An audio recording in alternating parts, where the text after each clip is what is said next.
네, 선생님들 반갑습니다. 오늘 월요일인데요. 어떻게 오늘 하루도 하나님 안에서 평안하셨는지요? 이 저녁에 위로하시는 하나님의 은혜를 깊이 경험하는 우리 귀한 선생님들 되시기를 소망합니다. 오늘은 우리 그 아가서의 말씀 앞에 한번 서보기를 원해요.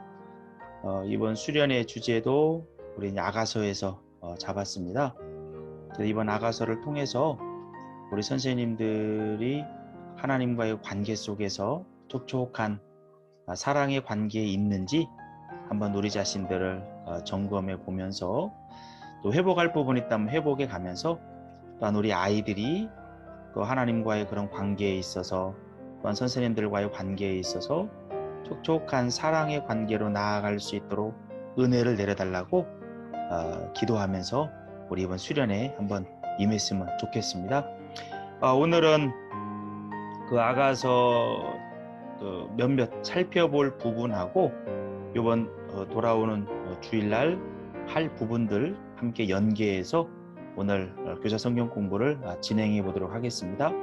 지금 첫 번째 뜬 화면이 성막이에요. 그래서 성막과 아가서의 관계, 이 부분들을 보면 우리 선생님들이 아가서를 이해하는 데 조금 더 도움이 되지 않을까 싶어서 이 부분을 좀 언급을 하려고 합니다. 이스라엘 백성들이 광야 여정을 걸어가면서 이제 성막을 짓게 되죠. 성경 창세기에서부터 계시록까지 성막의 관점, 성전의 관점에서 신학을 구성하기도 해요. 그걸 성전신학이라고 보기도 하거든요. 그것도 성경 전체를 이해하는데 매우 중요한 통찰력이 있습니다. 여기서 우리가 이제 솔로몬이 지은 세 개의 성경책이 있죠. 잠언, 전도서, 아가서. 잠언의 부분들은 솔로몬이 다 지은 것만은 아니긴 해요. 여러 다른 잠언들이 들어가 있기도 하지만 솔로몬이 지은 부분들이 많이 있죠. 이 세 권의 책을 성막의 관점에서 한번 살펴보는 것도 의미가 있겠다. 왜냐하면 솔로몬이 지혜의 왕이잖아요. 이런 관계를 염두에 두고서 이 세 개의 작품을 하나님 안에서 남기지 않았을까 생각을 한번 해봐요. 예. 우리가 이제 성막에 보면 성막을 우리가 세 구분으로 나누어 볼 수 있어요. 우측 그 상단 오른쪽에 보면 바깥들이 있죠. 바깥들이 있고 그 바깥들 안쪽에 보면 그 안에 있는 게 이제 뭐 여러 가지 가죽으로 덮여져 있는 게 성막이 되는 거거든요. 또 전체를 성막이라고 보기도 하지만 세 등분으로 나누어서 본다면 지금 사람들이 막 서 있는 곳, 번제단이 있고 물두멍이 있고 이곳을 바깥들이라고 부릅니다. 그리고 그 아래쪽에 보면 가죽으로 덮여져 있는 것을 좀 확대한 거예요. 그 성막에 보면 성소와 지성소로 나누어집니다. 그러면 이 성막을 세 구분으로 나눠볼 수 있는 거죠. 그럼 솔로몬이 잠언의 많은 부분을 썼어요. 그럼 그 잠언은 한편에 바깥들이 해당된다고 볼 수도 있습니다. 그럼 잠언은 삶의 지혜, 하나님 앞에서 어떻게 살아야 되는 것이 옳은가? 사람들과의 관계는 어떻게 해야 되는가? 자연과의 관계는 어떻게 해야 되는가? 우리 삶에 있어서 풍요롭게 할 수 있는 것. 그런 것에 대한 언급들이 많이 나오잖아요. 그러면 그 잠언은 바로 바깥들에 해당된다고 볼 수 있다는 겁니다. 그러면 이것보다 좀 더 깊이 들어간 게 그 아래쪽 오른쪽에 있는 성소라는 게 성소. 이 성막도 성소와 지성소로 나누잖아요. 성소. 성소에 보면 등잔이 있어요. 등잔대가 있고 그 마주보는 또에 떡상이 있어요. 떡상이 있고 향단이 있고 지성소 앞쪽에 보면 향단이라고 있어요. 그럼 이 부분들에 대한 부분들을 이제 세 개의 성경책 가운데 적용해 보면 전도서라고 볼 수 있습니다. 그렇게 볼 수 있는 부분 가운데 하나가 뭐냐면 전도서의 맨 마지막에 보면 선악을 아는 부분들에 대한 언급이 나오거든요. 선악을 알게 하는 나무와 연결지어 볼 수도 있어요. 에덴 동산의 한 부분과 연결지어 볼 수 있죠. 이 등잔대가 보면 나무처럼 생겼잖아요. 나무처럼. 세 개의 가지가 뻗어나가 있고 가운데 기둥이 있고. 그래서 7개의 등잔이 등장을 하거든요. 나무의 형태예요. 어떤 나무겠어요? 선악을 알게 하는 나무를 염두에 둔 겁니다. 이 등잔에서 나오는 빛이 바로 앞에 있는 떡상을 비춰요. 떡상은 한편에는 말씀이기도 하거든요.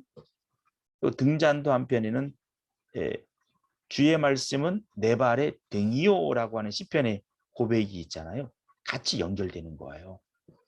그래서 우리의 삶은 늘 하나님의 말씀을 가까이 두고 그 빛 아래에서 바깥들을 넘어서서 안쪽으로 조금 더 들어가야 된다. 그게 전도서의 내용이라는 거죠. 그 다음에 또 한쪽으로 들어가는 것이 이제 지성소입니다. 지성소는 정사각형이에요. 여기를 아가서라고 보는 거예요.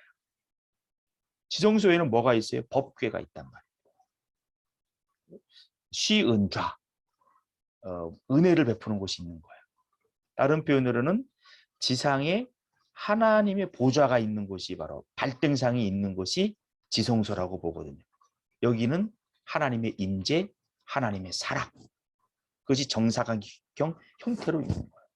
그런 각도에서 보면 아가서는요. 사랑에 대한 고백이 많이 나오잖아요. 하나님과의 우리의 관계에 있어서 아주 내밀한 그 사랑. 그 사랑은 하나님의 임재 안에 있을 때 누리게 되는 거죠. 그래서 이런 부분들로 보면 잠언과 전도서, 아가서에서 가장 깊숙이 들어가는 곳이 바로 아가서라는 거예요. 그만큼 농도 깊은 사랑이죠. 그래서 우리가 이제 우측 상단에 보면 Song of Songs라고 하잖아요. 노래들 중에 노래. 이게 아가서라는 뜻이거든요. 그럼 핵심적인 부분들이 담겨져 있다. 그 핵심은 사랑이다. 라고 하는 부분들. 이런 각도에서 아가서를 보면 의미가 있겠다. 그래서 이 부분들로 한번 오늘 시작을 해봅니다. 그러면서 우리 이제 아가서를 해석하는 몇몇 해석법이 있어요. 아가서가 어렵습니다, 이게. 어떤 말이 솔로몬이 한 말인지, 어떤 말이 슐람비 여인이 한 말인지 왔다 갔다 하기도 해요. 그래서 해석하기가 쉽지가 않아요. 시잖아요, 이게 시. 시고 그걸 노래로 부른 부분들.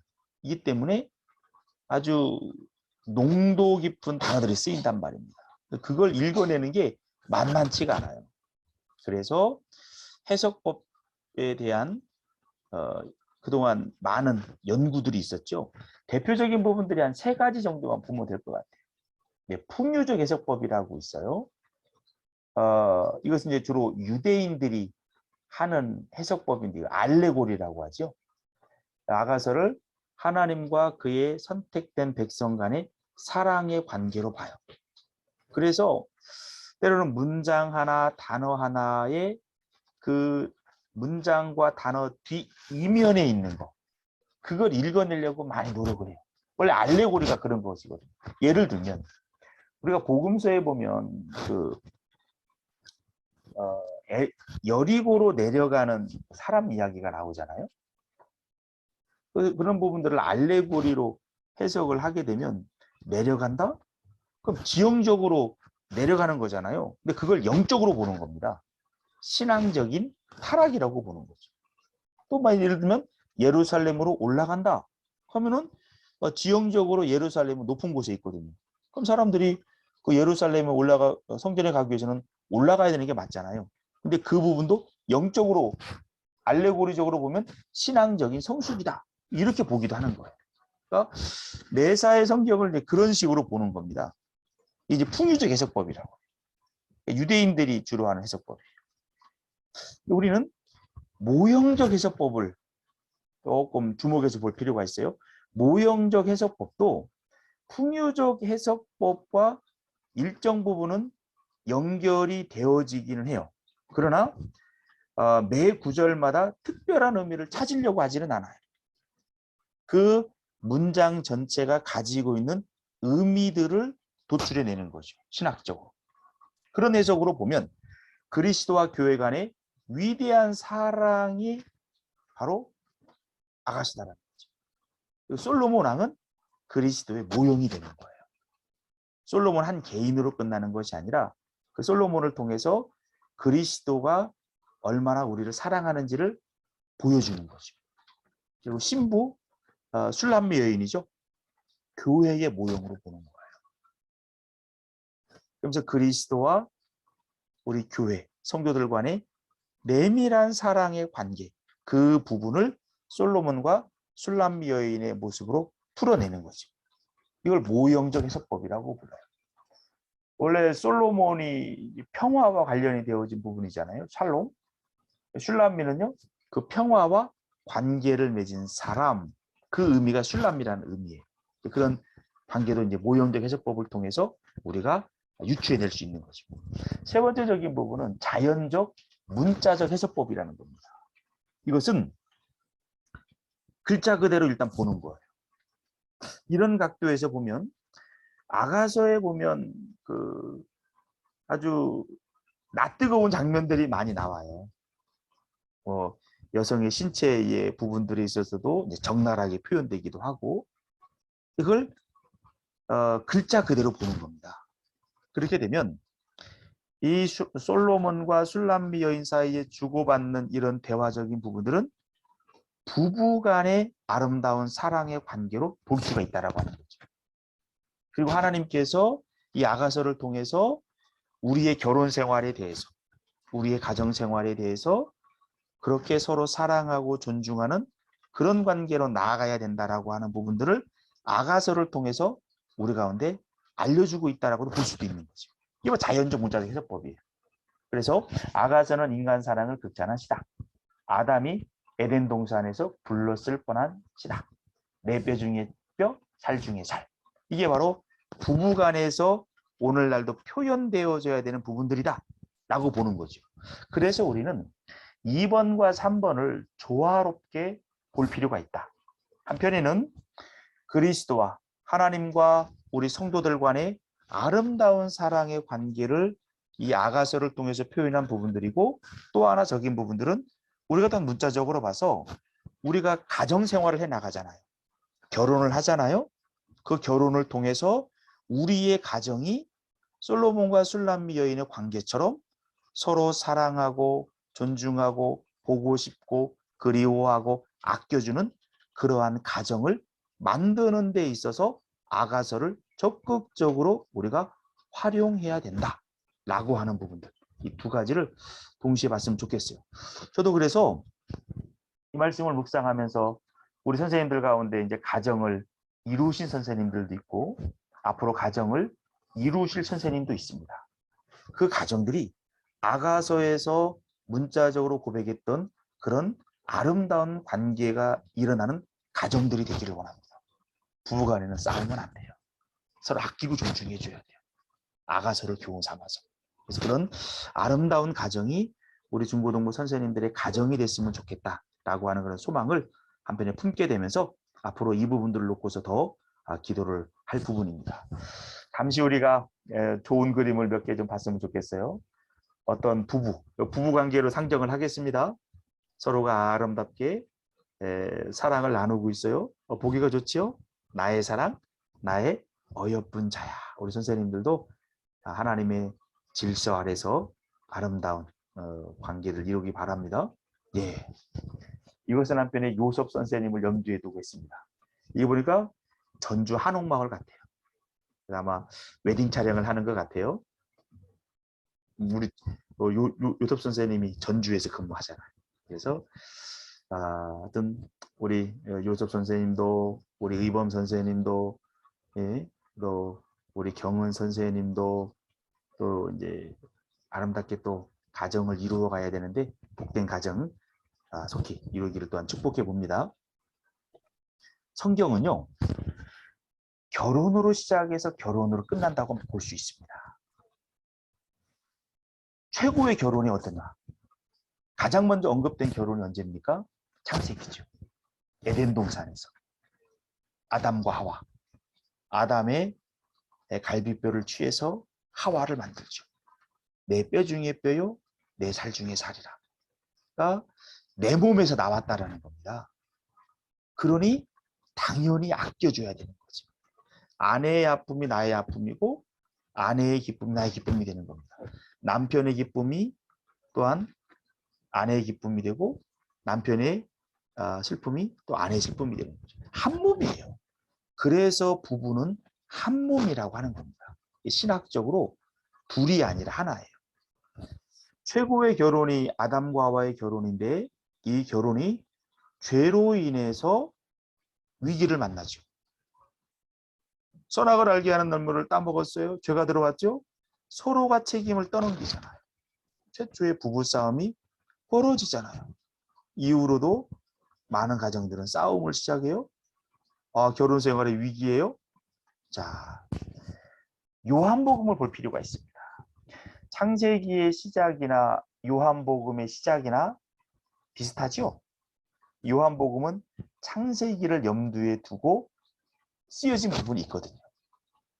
근데 요한복음 2장에 가면 예수님이 첫 번째 표적을 행한 게 가나의 혼인잔치예요. 왜 결혼식장을 배경으로 했겠어요? 아담과 하와의 그 결혼 생활이 죄로 인해서 파탄을 맞이한단 말입니다. 그걸 회복하기 위해서 예수님이 왔다라고 하는 것을 보여주는 거죠. 이 가나 혼인잔치에서 결혼의 핵심이라고 이야기할 수 있는 포도주가 떨어지는 거예요. 그때 예수님이 물을 포도주로 바꾸는 이 표적을 통해서 예수님이 바로 펼쳐갈 그 사역을 미리 보여주는 부분들이죠. 예수님 때문에 혼인잔치가 살아났죠. 이것이 요한계시록까지 가는 겁니다. 당연히 요한계시록은 창세기와 짝을 마치하는 거죠. 또 요한계시록은 요한복음을 쓰는데 쓰임받은 요한이 기록한 거예요. 그래서 요한복음 21장인데 19장에 가면 혼인잔치로 마무리를 짓는 겁니다. 신랑이 누구예요? 예수님이죠. 신부가 누구예요? 예수님을 믿는 우리를 의미하게 된다. 그러면서 마지막 혼인잔치로서 마무리를 딱 지어지는 거죠. 나의 사랑, 나의 어여쁜 자야, 일어나 함께 가자. 그렇게 예수님이 쭉 이끌어 가다가 마지막에는 최종의 혼인잔치의 모습으로 이제는 가장 완벽한 신랑과 신부의 관계 속으로 우리가 영원 속으로 들어가게 되는 이야기. 이런 각도에서 보면 성경은 결혼으로 시작해서 결혼으로 마무리되어진다라고 볼 수 있죠. 우리가 결혼을 할 때 보면 일반적으로 서로가 좀 격이 맞는 사람들끼리 결혼을 많이 하잖아요. 이 사진에 보니까 남녀가 오늘날 우리 기준으로 봤을 때 아마 미남 미녀 같아요. 그렇죠? 신부도 보니까 상당히 균형감 있게 아름다운 것 같아요. 신랑도 보니까 건출해요. 선남선녀라는 표현을 한번 써봤습니다. 서로 어울리는 한 쌍처럼 보이죠? 자, 그런데요. 그 다음 하면 이분들을 비하하는 건 아닙니다. 그러나 모든 사람 다 존중받을 만한데 어쩔 수 없이 죄가 들어온 다음에는 이게 여러 비교가 또 생기는 것 같기도 해요. 이 두 분과 결혼한다면 어떨까? 한번 생각해 보는 거예요. 자, 이 두 부부 보세요. 남자는 좀 잘생긴 것 같기도 해요. 근데 옆에 있는 자매는 좀 어떨까요? 좀 고민이 될 것 같기도 해요. 자, 이 관계를 가져온 이유는 뭐냐면 솔로몬과 술람미 여인의 관계도 보면 술람미 여인 같은 경우는 일반적인 사람들의 기준으로 볼 때 미인은 아닐 수 있습니다. 피부가 검다고 얘기했죠. 흑인이기 때문에 검은 것은 아니에요. 솔로몬은 왕이잖아요. 잘생긴 이미지로 나왔어요. 그러면 솔로몬이 훨씬 더 나은 사람을 사랑할 수도 있을 텐데 그렇지 않은 사람과 사랑의 관계를 유지하잖아요. 왜 이런 이미지를 가지고 왔을 거냐를 우리 생각해 볼 필요가 있다는 거죠. 근데 잠시 이 여인의 피부가 검어요. 검는 부분들을 이제 계달의 장막이라고 하죠. 계달의 장막. 계달의 장막이라는 게 뭐냐면 이제 야고 아가서 1장 5절에 잠시 후에 한번 볼 텐데요. 이 성막에도 보면 덮개에 몇 겹의 천을 감쌉니다. 그다음에 태양으로부터 오는 그 빛을 차단하기 위한 부분도 있죠. 그 가운데 하나 쓰이는 게 계달의 장막이라는 거예요. 아주 질깁니다. 검해요. 이것으로 성막의 겉을 싸거든요. 볼품은 별로 없어요.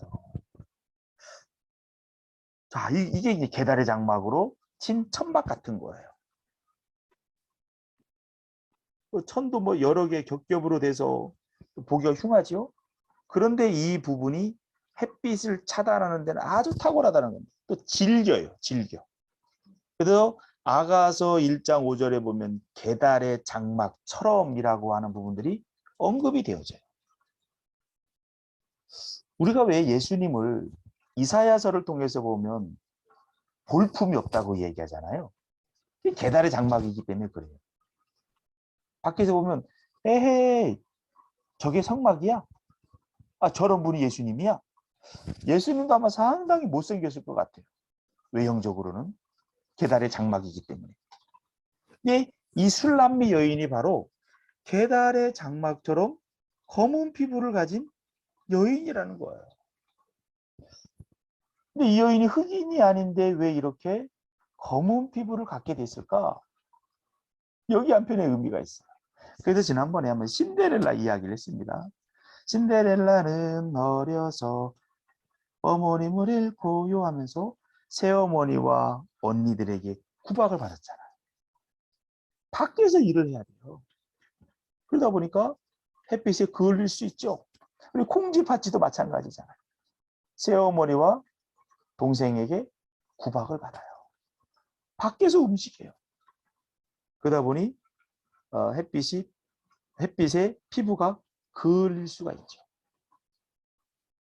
이 슐람미 여인으로 묘사되는 이 여인이 피부가 검은 것은 아가서 1장 6절에 보면요. 내가 햇볕에 쬐어서 거무스름 할지라도 흘겨보지 말 것은 내 어머니 아들들이 나에게 노하여 포도원지기로 삼았습니다.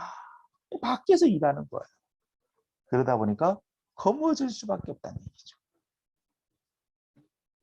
좀 가족으로부터 좀 학대를 당했을지도 모르겠어요. 그런데 이러한 여인에게 훤칠한 솔로몬이 다가오는 거예요. 그리고 그 여인에게 사랑을 고백하는 거죠. 인간적으로 보면 격이 맞지 않을 수 있어요.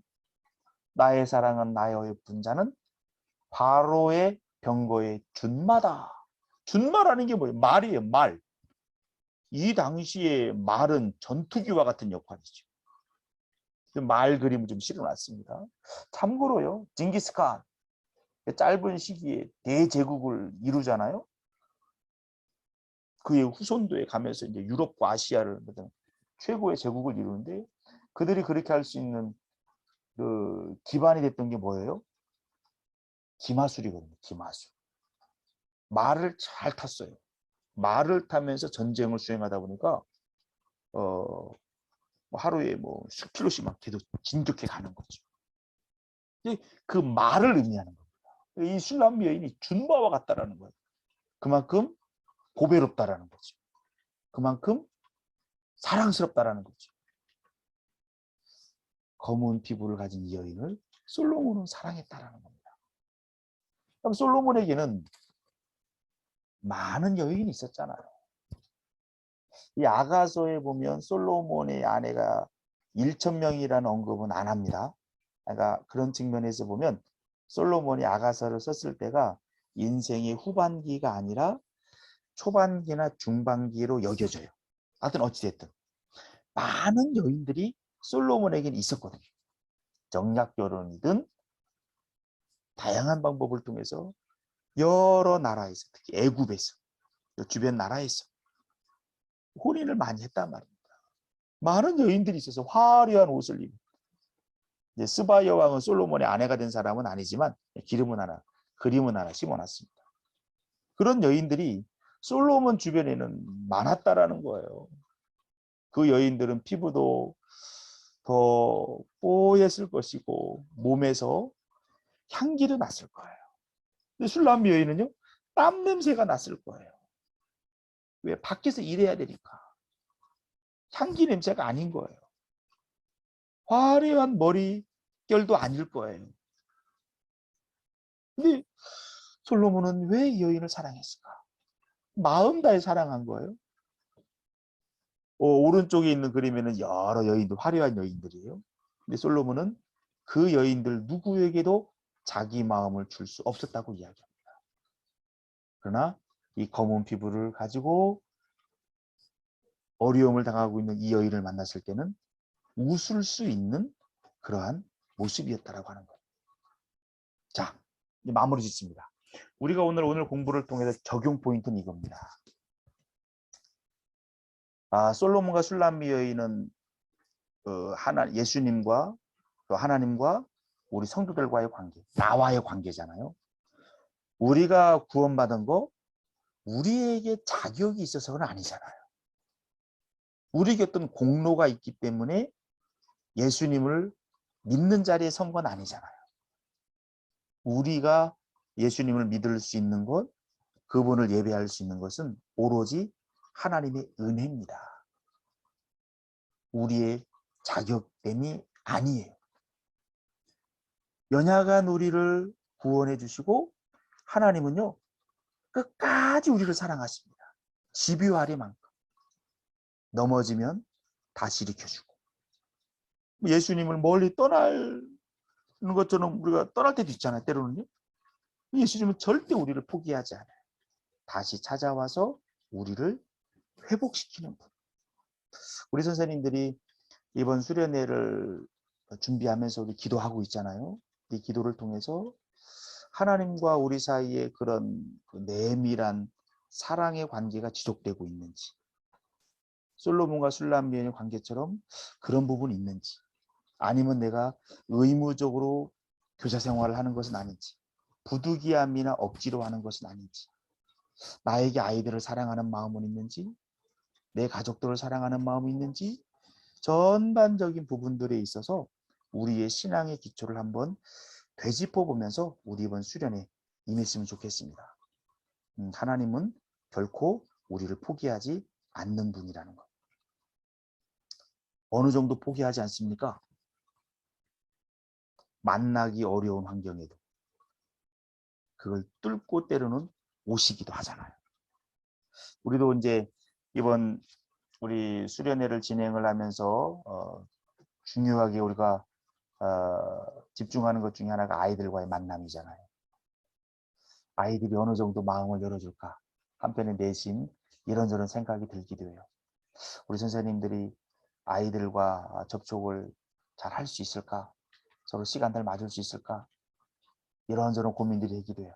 만나서 우리 하나바이블 공과도 한번 진행해보고 아이들의 폰에다 그 프로그램도 한번 깔아보기도 하면서 앞으로 올 한 해 내내 이 하나바이블 공과를 중심으로 서로 소통도 하면서 신앙도 세워가면서 이러한 부분들을 하는 첫 단추를 어찌 보면 만남을 통해서 하기를 원하는데 이것이 어느 정도 실현될 수 있을까?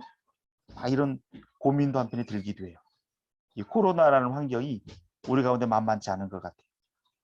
또 아이들이 이 현장으로 올 수 있으면 와야 되는데 안 오다가 오려니까 두려움들이 있기도 해요. 참 쉽지 않은 그런 상황들이에요. 이것은 견우와 직녀가 만나는 어렵게 만나는 그 장면을 실어놨거든요. 근데 어떠한 결과가 오든 때로는 아이들이 이번 수련회 기간을 통해서 마음을 열어주든 열어주지 않든 우리는 하나님께서 우리를 포기하지 않고 집요하게 사랑하셨던 그 사랑, 그것을 우리 선생님들이 먼저 회복하면서 그 안에 거하면서 우리 아이들이 설령 쉽게 마음을 열지 않는다 할지라도 우리 포기하지 말고 지속적으로 기도하고 또 다른 방법들 한번 구상해 보기도 하면서 또 접촉점 만들어 보기도 하면서 그렇게 올 한 해 우리 같이 씨름하면서 그렇게 나아갔으면 좋겠다 싶어서 이번에 아가서의 말씀으로 그렇게 한번 나아가 보길 원하는데요.